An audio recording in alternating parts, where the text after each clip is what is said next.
न कोई ताकत, न कोई अदावत, चाहे ये पूरा सिस्टम ही क्यों ना चाहे, तेरे बोल पर अंकुश नहीं डाल सकते। बोल, लब है तेरा आजाद।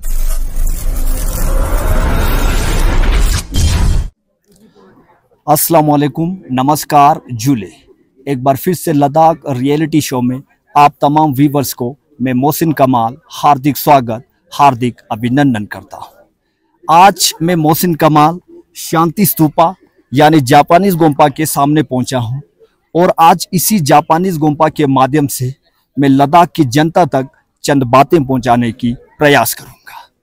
जैसे कि आप सभी को विदित है, 2024 की चुनाव इस समय समाप्त हो चुकी है और इस बार चुनाव की इस युद्ध भूमि पर लद्दाख क्षेत्र से देखा जाए तो 3 लोग इस युद्ध भूमि पर उतरे थे। कांग्रेस पार्टी से त्सिरिंग नामग्याल जी और भारतीय जनता पार्टी से एडवोकेट ताशी ग्याल्सन जी और स्वतंत्र कैंडिडेट हनीफा जान जी जो कारगिल से ताल्लुक रखते थे। लेकिन इस बार लद्दाख की चुनाव पर यदि नजर डाला जाए तो एक तरफा यानी वन साइडेड चुनाव वादी लद्दाख के अंदर देखने को मिला और इस चुनाव में हाजी हनीफा जान विजय प्राप्त करके इस समय संसद के अंदर प्रवेश करेंगे। लेकिन दूसरी ओर देखा जाए लद्दाख के अंदर अभी भी एक लड़ाई बाकी है यानी 6वें शेड्यूल की।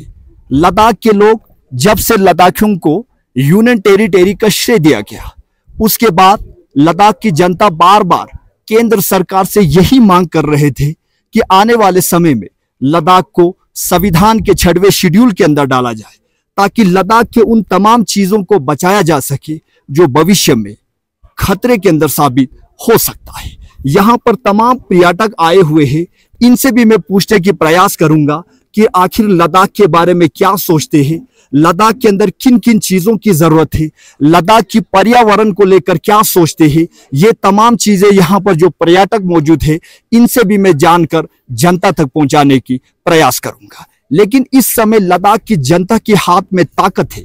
इस बार के चुनाव में बहुत ही तकड़ी विपक्ष यानी संसद के अंदर प्रवेश करेंगे तो विपक्ष के माध्यम से भी लद्दाख के लोग अपनी बातों को संसद तक पहुंचा सकते हैं।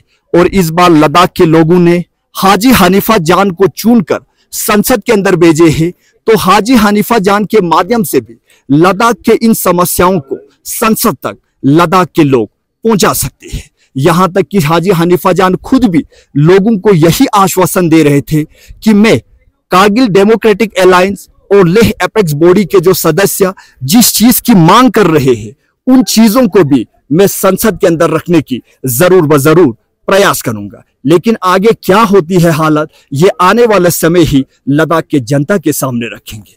यहाँ पर भारत के विभिन्न जगहों से टूरिस्ट भी आए हुए हैं, मैं इनके माध्यम से भी ये जानने की कोशिश करूंगा आखिर लद्दाख के अंदर किस तरह की स्थिति है, लद्दाख के बारे में क्या सोचते हैं, लद्दाख को किन किन चीजों की जरूरत है। मैं इनसे भी जानकर लद्दाख की जनता तक पहुंचाने की मैं मोहसिन कमाल प्रयास करूंगा। जी सर, आपका नाम बताइए सर। वीरेंद्र शर्मा। जी वीरेंद्र शर्मा जी, आप कहाँ से हो? मैं हरियाणा से। जी हरियाणा से हो आप। जी आपने लद्दाख को आपने अच्छे से देखे होंगे, इस समय आप लद्दाख के अंदर मौजूद थे। आपको क्या लगता है, क्या लद्दाख के लोगों को वास्तव में 6वें शेड्यूल की जरूरत है?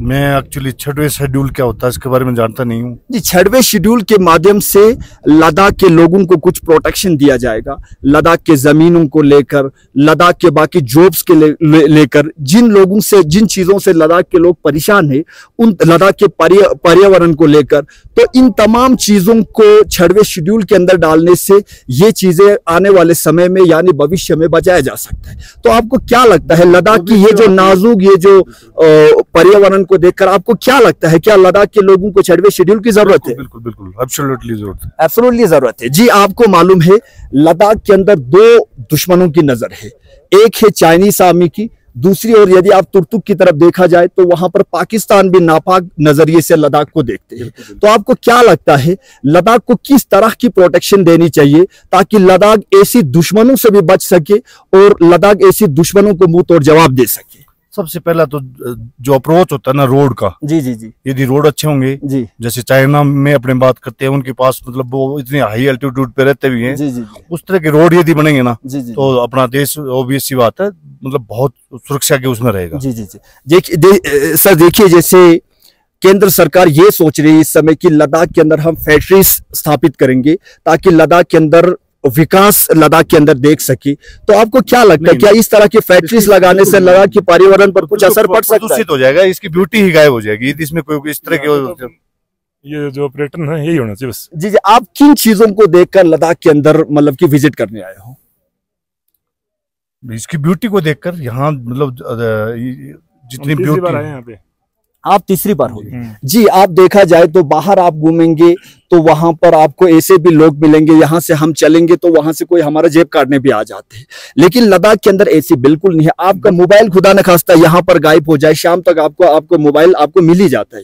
तो इन चीजों पर कुछ असर पड़ सकता है यदि बाहर से कोई लोग यहाँ पर आए, बाहर से लोग यहाँ पर परमानेंटली बैठने आए, तो लद्दाख की इन चीजों पर कुछ असर पड़ सकता है? अभी तक हमारा जो यहाँ पे है ना तीसरी विजिट है जी। लद्दाख के जितने लोगों से भी हम मिले हैं जी जी जी बहुत ही ईमानदार, बहुत प्यारे लोग हैं, बहुत मीठे लोग हैं। जी जी जी जी। तो आप सरकार से क्या संदेश देना चाहते हो? सर इसको ऐसे ही इस लद्दाख को लद्दाख रहने दो बस। जी, लद्दाख को लद्दाख ही ब्यूटी है, इसको कायम रहने दो। जी, आप सोनम वांगचुक जी को जानते होंगे जी, जो एक बहुत ही इनोवेटर एक इंजीनियर है। तो वो बार बार संघर्ष कर रहे हैं कि आने वाले समय में लद्दाख को संविधान के 6वें शेड्यूल के अंदर डाला जाए। तो आपको क्या लगता है, क्या आप सोनम वांगचुक जी को समर्थन करते हो? बिल्कुल सपोर्ट करते हैं उनको। जी, आप सपोर्ट करते हो सोनम वांगचुक जी। इन टूरिस्ट का भी यही कहना है कि लद्दाख को जरूर बजरूर संविधान के 6वें शेड्यूल के अंदर डाला जाए ताकि लद्दाख की इन तमाम चीजों को प्रोटेक्ट किया जा सके, लद्दाख की जमीनों को बचाया जा सके, लद्दाख की पर्यावरण को बचाया जा सके और लद्दाख को दुश्मन की नजरों से भी बचाया जा सके। इन लोगों का यही कहना है कि लद्दाख को इन संविधान के 6वें शेड्यूल के अंदर डाला जाए और लद्दाख की खूबसूरती को भी बचाया जा सके। ये बात बिल्कुल सच है। यदि लद्दाख को 6वें शेड्यूल के अंदर ना डाला जाए समय आने वाले भविष्य में, तो लद्दाख को खामियाजा आने वाले समय में भुगतना पड़ सकता है। इसलिए लद्दाख के इनोवेटर, इंजीनियर और सोनम वांगचुक जी बार बार अनशन पर बैठ रहे हैं और जनता तक यही संदेश पहुंचाने की प्रयास कर रहे हैं कि आने वाले समय में चाहे कुछ भी हो जाए, हम लद्दाख को 6वें संविधान के 6वें शेड्यूल के अंदर जरूर बजरूर डालकर ही रखेंगे। तो सोनम वांगचुक जी के साथ लेह एपेक्स बॉडी के जो सदस्य हैं वो भी बार बार इस संघर्ष को आगे ले जा रहे हैं और कारगिल डेमोक्रेटिक अलायंस के जो सदस्य हैं वो भी इस संघर्ष को बार बार आगे ले जा रहे हैं। और इन लोगों का यही कहना है कि इस समय सरकार बदल रही है तो बहुत ही स्ट्रॉन्ग विपक्ष यानी इंडिया अलायंस के सामने, भारतीय जनता पार्टी के सामने है। तो इंडिया अलायंस के मदद से भी, विपक्ष के मदद से भी हम हमारी इन बातों को संसद के अंदर पहुंचा सकते हैं। और जिस शख्स को हमने चुनकर जो संसद के अंदर बेच रहे हैं यानी हनीफा जान, उनके माध्यम से भी हम हमारे इन बातों को संसद तक पहुंचा सकते हैं और इन समस्याओं को हम सुलझा सकते हैं। और लेह एपेक्स बॉडी और कारगिल डेमोक्रेटिक अलायंस का यही कहना है कि चंद दिन बाद फिर से हम जिस जगह पर हमने अनशन प्रारंभ किए थे उसी जगह पर हम फिर से इस अनशन को आगे ले जाएंगे और इस संघर्ष को और इस लड़ाई को आगे ले जाएंगे जब तक लद्दाख को 6वें शेड्यूल का दर्जा ना दे।